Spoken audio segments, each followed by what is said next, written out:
Hey everybody, welcome to video number 2. First of all, thank you for the positive, nice comments that some of you sent and wrote and called about and that you liked the first video. So please send feedback. I'm not looking for great feedback. Just send me questions, comments, things you want to see differently, that's fine. Today I've got a green marker, I've got the batteries charged, lights are on, everything should be good today. So let's roll. Today's about carbohydrates, one of the most deviled and hated, yet at one time loved, and confusing macronutrients that exist. So let me go back. Today we're going to talk a little bit about the theory, but let me start with the history first, and not to bore you, I'll do it really quickly. So interestingly, my study of this, or learning of this, was when I started college in 1986, that carbohydrates were king. I mean, that was everything. That was like all we ever focused on. And of course I was a distance runner, but we didn't think about protein. Now, the big guys, the football team, of course back then Kansas State University was so pitiful in football. In fact, we were ranked last in the nation for like 3 years in a row. Anyway, those guys obviously thought about protein, but for a distance runner, what we were learning, we didn't even think about protein. We would have a pitcher of Kool-Aid. We would make extra sugar Kool-Aid, big pitcher. So when we got done, it was sitting on the counter, lukewarm, so we could drink it as fast as we could. So I would come in from practice, guzzle that Kool-Aid to get as much sugar in as we possibly could. That was what we did. And I'd walk around campus during the day with a pocket full of hard candies just to get sugar in throughout the day, just to load my body so that I would be great for practice. And it does work, but I was doing so much work that I wouldn't get fat with that. But there's some long-term health effects. Not that I'm necessarily going to get, because I changed it after a while. But anyway, that was the way we thought. And protein we didn't think about, and fat was all bad. So all fat was going to make you fat. Carbohydrates couldn't make you fat because it was sugar and your body used it for fuel. It didn't necessarily turn into fat. And of course we knew a little better than that, but that was really the thinking back then. Fast forward to, well, only about a year or two later, that graph I showed you last time, about where the obesity rate all of a sudden jumped up, because that thinking and what I was being taught was brand new research and brand new stuff. So all of a sudden America started just consuming carbohydrates and carb loading, and sugar was fine, and we cut all fat out of our diet as much as we possibly could, and America got obese. And that wasn't the only reason. Like I mentioned, there was a lot of processed foods because of that situation that also led to that. So now all of a sudden now things have switched. I remember about year 2000 when the Atkins diet had already reached its peak and it was starting to kind of crest and go down a little bit. People were getting a little sick of doing just that. I remember hearing the word glycemic, and I remember that was just in research, and not anyone really knew what that was. But I remember thinking glycemic, that word, the glycemic index as it became known, that list of foods, was going to be the next trend, and it was. So carbohydrates then became just look at the glycemic index, and I think that was a lot more responsible and a good thing to do, but it became kind of annoying to try to figure it out and remember what foods you could and which ones you can't. And to this day, it's still very confusing about what carbohydrates are good and what aren't. So here's what I'm going to tell you, flat out, very simple and easy. Only do this for 2, 3, 4 weeks. Now, we're going into Christmas time, so do it after Christmas. So you can do it now if you want to. Cut all breads and wheat products from your diet 100% for 2, 3, 4 weeks. Start that when you want to, and watch the changes that you'll feel happen. Now, here's what will happen is that I'll kind of ruin you. For today, for lunch, I brought pizza to my son at his school lunch, and I didn't eat breakfast this morning. And I'll tell you why that I did that. So I ate pizza today. I was so hungry. I ate so much of it, and then I left. I didn't bring anything to drink. He gets milk at the cafeteria, so he was drinking milk. And I was so thirsty afterwards, I stopped and got a Diet Dr. Pepper. Now, I don't do that anymore. And I felt so horrible after that. So that's what will happen, is you'll kind of ruin yourself when your body gets used to not having that, and then you do put that in. You're not going to feel good at all. So I had this massive headache for 2 to 3 hours, and I knew exactly why. Kind of tunnel vision, foggy brain. The feeling that I think a lot of people have and just accept as normal. Well, it's Monday. Well, it's late in the day, and I'm getting that feeling. And then we take a 5-hour energy because that's the way that we feel. When really, I'm teaching you how to eat 5-hour energies that you'll feel that all throughout the day and well into the evening. You're not going to be tired if you eat this way. So cut all wheat products, breads, pasta is a wheat product, even white potatoes. White potatoes are okay, but I would say cut those out for now. Breads, pasta, not rice, potatoes. So cut all those things out that has anything to do with that. The reason being is that gluten that is in those foods, I believe, and this is just a theory, and a lot of people also believe this is true, but I believe that every single person on this planet does not digest gluten well because we don't have the enzyme. Well, some people don't have the enzyme at all. Now, there's celiac disease, which is a disease that people have that they'll get very, very, very sick if they have any gluten product. Then there's people that are gluten intolerant. And I think that there's this big sliding scale from 1, not necessarily 0, but like 1 to 100. And I'm probably like I think like a 30 or 40. I do well with those, but I definitely feel better when I don't eat them. So even if you're in that 30 to 40 range and you'll say to yourself, I can eat carbs, I feel fine doing it. Try not doing it for a little while and watch what happens. Now, I am not suggesting a low carbohydrate diet. I showed you the percentages of about 40%. And really, if you're training for really long stuff, even if you go to the 50% range, you're fine. You can certainly do that without breads and pasta and potatoes and things like that. Now, there is a time that you could put some potatoes in, but I'll get to the foods in just a little bit. So there's the history and then the theory behind it. Look, on this video, because I want to keep it short, I could really go on about the scientific reasoning. It has to do with gluten, but there are many, many books out there. One book that I think really changed the way I thought was a book called Wheat Belly. So if you're fascinated or interested in food science or food history and understanding it, I think Wheat Belly was the one book that I really understood better than anything else. Now, I had been hearing about wheat, of course, since the Atkins diet came out, and then the Zone talked about that, and our body doesn't have the right things to process, and there's all different arguments and different things. It wasn't probably until this book, when I read it, that I said, I really understand it, I really grasp it, and I really agree with everything that they're saying. There's enough research out now, there's thousands and thousands of pieces of research that defend what I'm saying. I was a very long time comer to this, only because I was a distance runner, and I came from that carb mentality, and I never really wanted to give that up, and I never really wanted to teach it because I felt as though just using the glycemic index, so having a dinner of salmon, which is great, and a big healthy salad, and then a small amount of pasta or a piece of bread, if it was wheat bread, right? It was lower in the glycemic index. It was absolutely fine to have. And it still kind of is, but when you take that bread out and you have that salmon and the salad, and just have those two, you're going to feel so different. So if you're doing that, exercising properly, and then taking the supplements that I talked about, and I'll do a much better job with the supplements in a little bit in another video, you're going to feel much, much, much different. Okay, so where does that leave us? Here's one thing that's always been said to me, and I absolutely agree with this.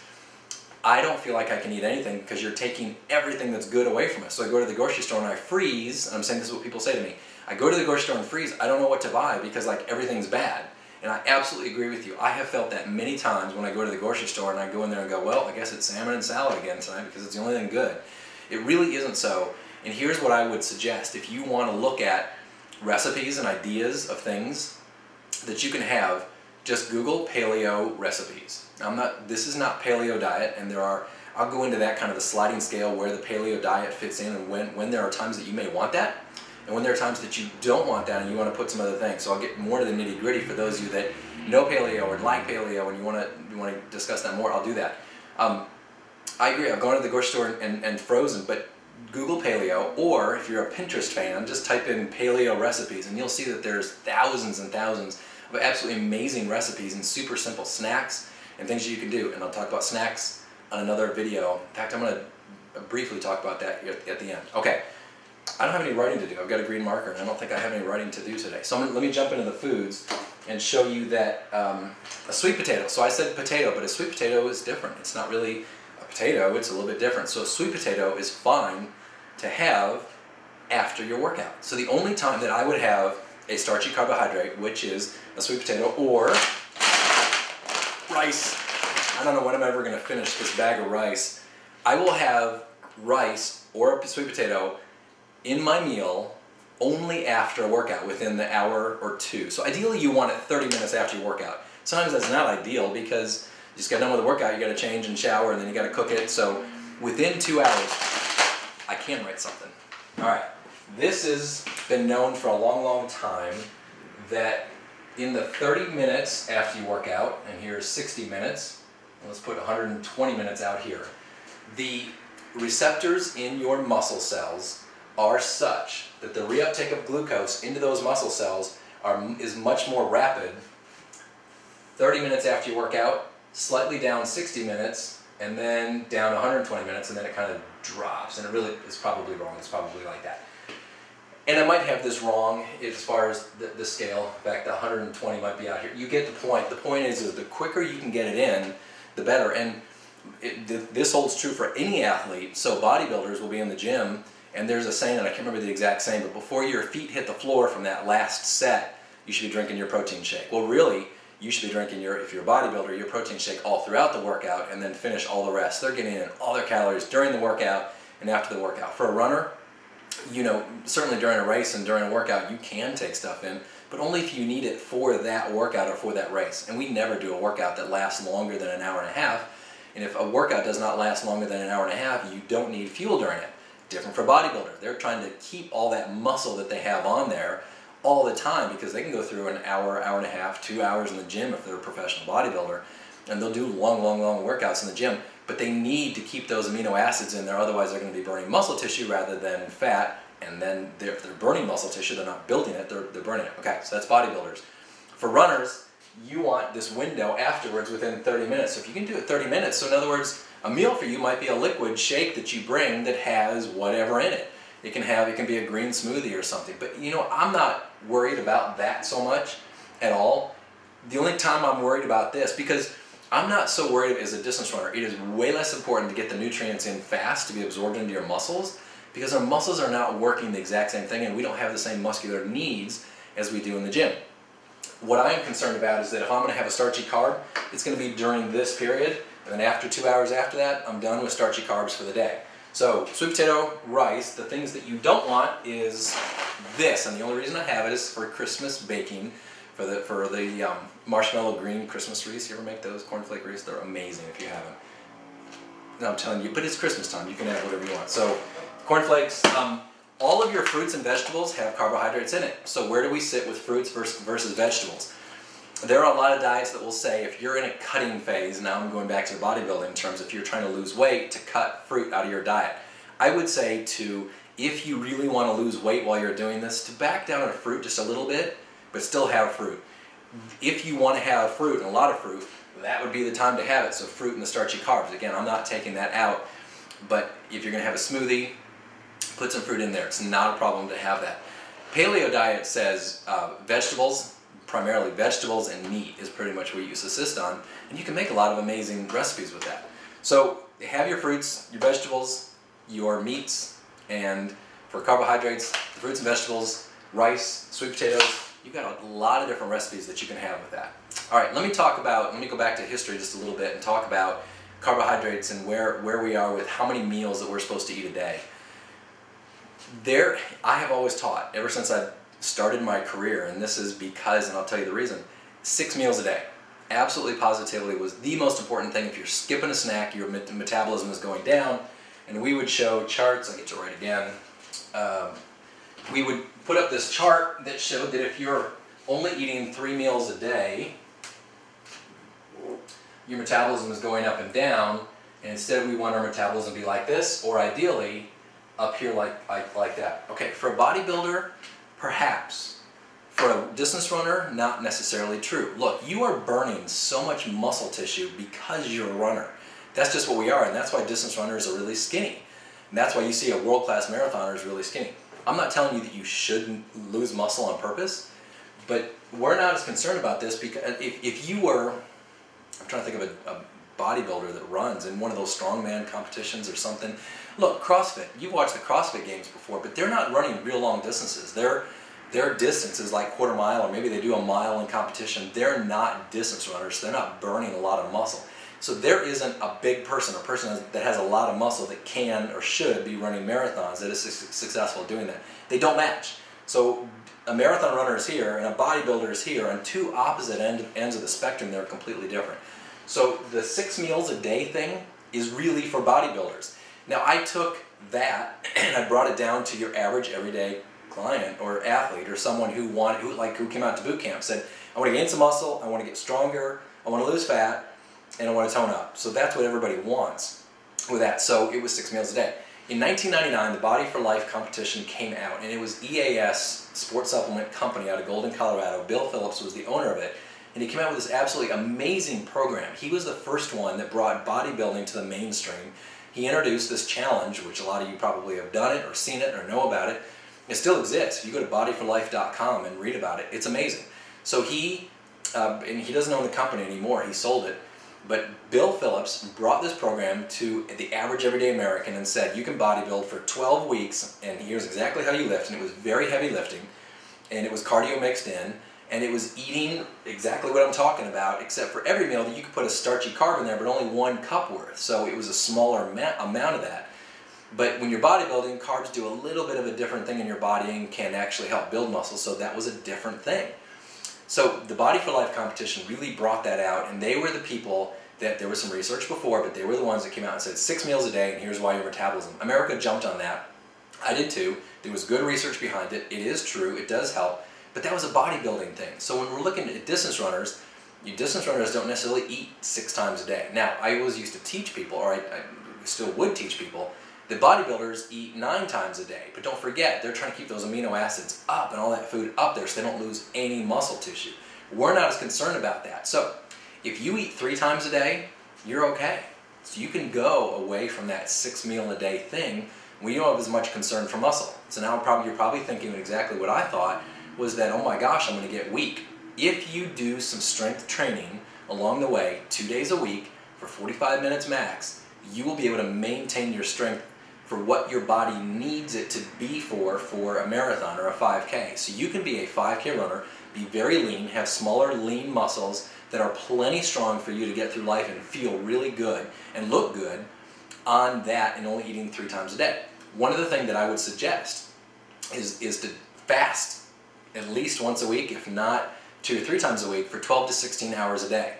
Hold on, I know what you're thinking. The first thing I heard that too, but 12 to 16 hours. So 12 hours is 7 p.m. at night to 7 a.m. in the morning. That's probably what most of you do anyway.